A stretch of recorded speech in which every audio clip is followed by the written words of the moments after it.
This is Dick Van Dyke, and I'd like to read you a Christmas story in the form of a letter. To Admiral David L. McDonald, U.S. Navy, Chief of Naval Operations, Washington 25, D.C. Dear Admiral McDonald, 18 people asked me to write this letter. Last year at Christmas time, my wife and 3 boys and I were in France, on our way from Paris to Nice. For 5 wretched days, everything had gone wrong. Our hotels were tourist traps, and our rented car broke down. We were all restless and irritable in that little crowded car. And when we arrived at Nice Christmas Eve, there was no Christmas spirit in our hearts. It was raining and it was cold. We found a drab little restaurant, shoddily decorated for the holiday. Only 5 tables were occupied, and there were 2 German couples, 2 French families, and an American sailor all by himself. Over in the corner, a piano player listlessly played Christmas music. The only person who really seemed happy was the American sailor. While eating, he was writing a letter, and a half smile lighted his face. My wife ordered our meal in French.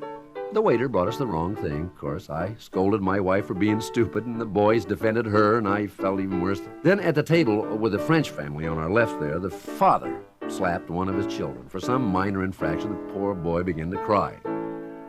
At that moment, an old flower woman came through the front door.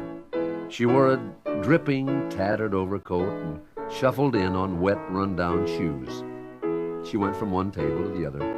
Flowers, monsieur? Only 1 franc. Nobody bought any. Wearily, she sat down at a table.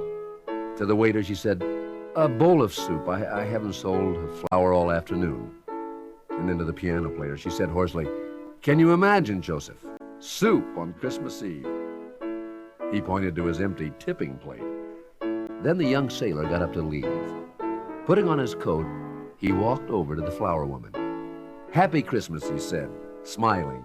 He picked out 2 corsages. "How much?" 2 francs, monsieur." Pressing one of the small corsages flat, he put it into the letter he'd just written, then handed that woman a 20-franc note.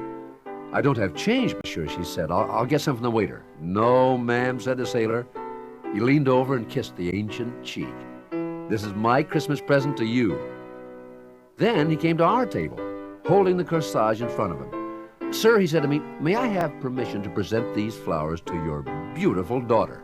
And in one quick motion, he gave my wife the corsage, wished us a Merry Christmas, and departed. Everyone had stopped eating. Everyone had been watching that sailor, and everyone was silent.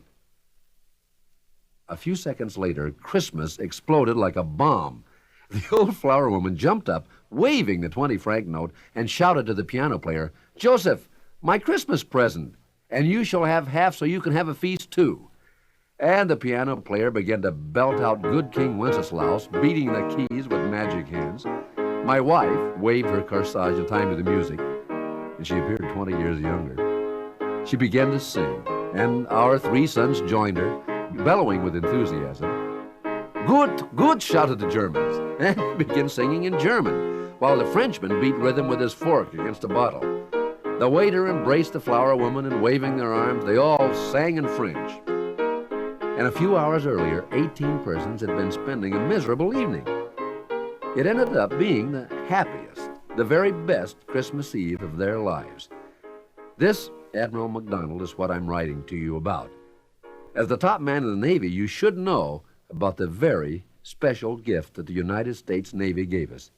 Because your young officer had Christmas spirit in his soul, he released the love and joy that had been smothered within us by anger and disappointment. He gave us Christmas. Thank you, sir, very much, and Merry Christmas. Signed, Bill Lederer.